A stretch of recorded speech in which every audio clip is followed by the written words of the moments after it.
నాటికి అమ్మాటికి అమ్ముకుంది నిన్నొకడిని మాత్రమే. చుక్కలు ఎన్ని ఉన్నా మా సూర్యునివి నువ్వే, దిక్కులు ఎన్ని ఉన్నా మా దిక్కున నిలబడి తలబడి కలబడి నిలిచిన నేతము ఘాతము దూతము స్వామి నువ్వు. మా నమ్మకం నువ్వే జగన్, మేం నమ్ముతాం నిన్నే జగన్.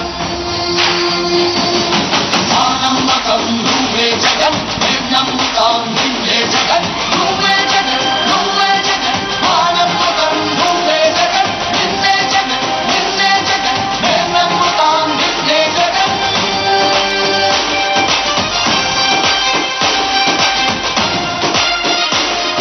దయచేసి అందరూ కూర్చోవలసిందిగా రిక్వెస్ట్ చేస్తున్నాం. మన ప్రియతమ ముఖ్యమంత్రి జగనన్న గారికి స్వాగతం సుస్వాగతం. దయచేసి అందరూ కూర్చోవలసిందిగా కోరే విధంగా మురుగుడు హనుమంతరావు గారు ఉన్నారు, కిలార్ రోసయ్య గారు ఉన్నారు, లావణ్య గారు ఉన్నారు, ఎమ్మెల్యే ఆళ్ల రామకృష్ణారెడ్డి గారు, గంజి చిరంజీవి గారు ఉన్నారు. దయచేసి అందరూ కూర్చోవలసిందిగా కోరుతూ ఉన్నాము. దయచేసి అందరూ కూర్చోవాలక అన్న, దయచేసి కూర్చోండి ప్లీజ్. 2 నిమిషాల్లో అంతా సెట్ అయిపోవాలి. దయచేసి కూర్చోండి, అన్న మాట్లాడతారు. దయచేసి నిశ్శబ్దంగా ఉండాలి. దయచేసి కూర్చోండి. ఈరోజు చేనేత రంగంలో ఉన్నటువంటి మన అక్క చెల్లెలు అన్నదమ్ములతోటి మాట్లాడటానికి, నేరుగా మాట్లాడటానికి మన ముఖ్యమంత్రి, మన ప్రజానేత, మన అన్న జగనన్న గారు వచ్చారు. ఈ ముఖాముఖి కార్యక్రమాన్ని ప్రారంభించవలసిందిగా అన్నని రిక్వెస్ట్ చేస్తూ ఉన్నాము. జింకా విజయలక్ష్మి గారు ఈ సభను నిర్వహిస్తారు.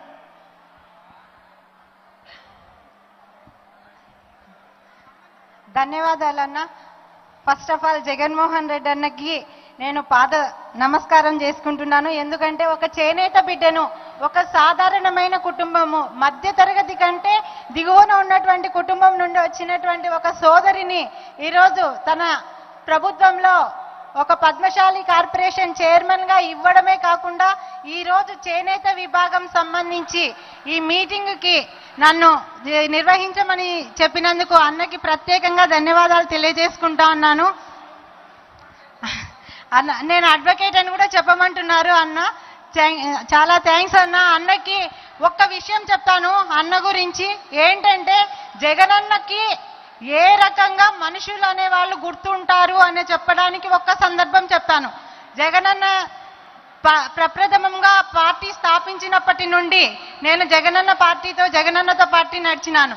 కానీ ఏనాడు అన్నకి పర్సనల్ గా నా విషయాలు ఏది చెప్పలే. కానీ నాకు కాళ్ళు బాగలేవన్న సంగతి అన్న ఎలా తెలుసుకున్నారో కూడా నాకు తెలియదు. ఎక్కడ కనపన్నా నీ కాళ్ళు బాగలేవు, నువ్వు జాగ్రత్తగా ఉండు తల్లి అని చెప్తారు. అంటే ఒక మనిషిని గుర్తు పెట్టుకోవడం కోసం జగన్మోహన్ రెడ్డి గారు ఏ విధంగా ఆలోచిస్తారు అనేది ఒక్కసారి ఆలోచించండి అన్నలారా, అక్కలారా, మీ అందరికీ కూడా. ఈరోజు ఈ కార్యక్రమానికి వేదిక మీద ఉన్నటువంటి పెద్దలందరికీ కూడా హృదయపూర్వకంగా నమస్కారాలు తెలియజేసుకుంటూ, ఈ కార్యక్రమము ముందుగా మనం ఎందుకు చేసుకుంటున్నాము అనేది ఒక చిన్న బ్రీఫ్ చెప్తాను. ఎందుకంటే చేనేతలము అట్టడుగున ఉన్నటువంటి వర్గాల వాళ్ళం. కాకపోతే వ్యవసాయం తర్వాత వృత్తిపరంగా ఆధారపడినటువంటి వృత్తి చేనేత వృత్తి. మనం బట్టలు లేయకపోతే సమాజానికి గౌరవం లేదు. అలాంటి వృత్తిని ఏనాడు ఏ ప్రభుత్వము ఏ నాయకుడు గుర్తించింది లేదు. ఎందుకంటే ఏ నాయకుడికి కూడా మన మీద అవగాహన లేదు, ఇంకొకటి మనస్సు లేదు. కానీ ఒక్క రాజశేఖర్ రెడ్డి గారు, జగన్మోహన్ రెడ్డి గారి తండ్రి గారు మన కుటుంబాలకి, మన చేనేతలకి సంబంధించి మన వాళ్ళు మొగ్గం నేసేటప్పుడు కంటి రెటీనా దెబ్బతింటది, మోకాళ్ళలో ఉండే గుజ్జు అరిగిపోతాది అని చెప్పి ఆ మహానుభావుడు దివంగత నేత రాజశేఖర్ రెడ్డి గారు ఎక్కడున్నారో కానీ మన వాళ్ళందరికీ 50 సంవత్సరాలకే పెన్షన్ ఏర్పాటు చేసే కార్యక్రమాన్ని తీసుకొని వచ్చినారు. అంతేనా, మనకి ఆప్కో ద్వారా ఎన్నో సబ్సిడీలను తీసుకొని వచ్చినారు. కానీ జగన్మోహన్ రెడ్డి అన్న ఏం చేస్తాడు, నేను ఆ తండ్రికి పుట్టిన కొడుకునే అని చెప్పి నిరూపించుకోవడం కోసము మన వాళ్ళ కోసము పెట్టుబడి సహాయం కింద అసలు దేశంలోనే ఎక్కడా చేనేతలకు అవకాశం లేనటువంటి కార్యక్రమాల్ని తీసుకొని వచ్చినారు. ఒక్కొక్క చేనేతకి పెట్టుబడి సహాయం కింద నెలకు 2,000 రూపాయలు, 24,000 రూపాయలను సంవత్సరానికి మన అకౌంట్లలోనే జమ చేసినారు.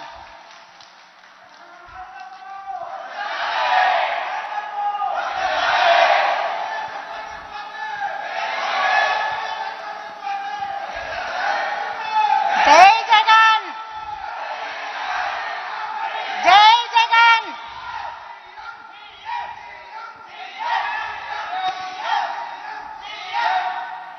24,000 రూపాయలు పెట్టుబడి సహాయం కింద ఇస్తున్నారు అన్నప్పుడు ఒక్క మాట తెలుసుకోవాలి సోదరులారా, ఇక్కడంతా 24,000 రూపాయలు అన్న పెట్టిన నవరత్నాల సంక్షేమ పథకాల్లో అత్యున్నతమైనటువంటి భాగం అందుకునేది మన చేనేతలు మాత్రమే. అది ఒకటి మనం గుర్తుపెట్టుకోవాలి. ఏ పథకానికి గాని వైఎస్ఆర్ ఆసరా తీసుకో, అమ్మఒడి తీసుకో, చేయూత తీసుకో, ఏ పథకానికి కూడా ఇంత అత్యున్నతమైనటువంటి ఆదాయము ఏ పథకానికి లేదు. ఒక్క చేనేతల గురించి ఆలోచించినటువంటి వ్యక్తి కాబట్టి జగనన్న ఖచ్చితంగా 24,000 రూపాయలు సుదీర్ఘ పాదయాత్రలో మన చేనేతలందరినీ ఎన్ని రకాలుగానో కలిసినారు. ఇంకొకటి ఏంటంటే చేనేతలకి అనుబంధం ఏంటంటే అన్న పుట్టిన ఊర్లో చేనేతలు జనాభా ఎక్కువ మంది ఉన్నారు. ఆ చేనేతల మధ్యన మన సమస్యలు తెలుసుకుంటూ పెరిగినటువంటి ముఖ్యమంత్రి కాబట్టి మన అందరికీ కూడా ఎక్కువ భాగం లాభపడాలి అని చెప్పి చేసినటువంటి ముఖ్యమంత్రి గారు వైఎస్ జగన్మోహన్ రెడ్డి గారని మనం అందరం ఖచ్చితంగా చెప్పొచ్చు. తర్వాత ఆప్కో సంబంధించి మనకు ఎన్ని రకాలైనటువంటి సబ్సిడీలు 180 కోట్లు అంటే తెలుగుదేశం పార్టీ హయాంలో జరిగినటువంటి హవాలాలు అన్నీ కూడా కలిసి చేనేతలను నట్టేట్ల ముంచితే ఆప్కోని బయటికి తీసుకొని వచ్చి 180 కోట్ల రూపాయలను ఒక్కసారిగా ఆప్కోకి తరలించి మనందరికీ త్రిబులార్ కానీ థ్రెఫ్ట్ ఫండ్ కానీ ఇచ్చి ఈరోజు మనల్ని కొద్ది గొప్ప ఆప్కోలో సంఘాలను బతికించినటువంటి నేత జగన్మోహన్ రెడ్డి గారు. ఇదే కాదు ఎన్ని రకాలైనటువంటి కార్యక్రమాలన్నీ మనకు చేసుకుంటా వస్తున్నారంటే అన్న మన మీద మనకి 50 సంవత్సరాలకే మనకి పెన్షన్ ఇస్తున్నారు. అది కూడా మనకి కరోనా కష్టకాలంలో 2 సార్లు 24,000 రూపాయలను ఇవ్వడం జరిగింది. కాబట్టి ఇలాంటి నాయకుడు మనకి మున్ముందు కూడా అంటే మన కుటుంబంలో ఒకడైనటువంటి సోదరుడు మనకు ఉండడము ఎంత అవసరము అనేది మనం ఆలోచన చేయాలి. ఇంకొకటి పద్మశాలీలు ఎక్కువగా ఉన్నటువంటి ఈ మంగళగిరి ప్రాంతంలో ఒక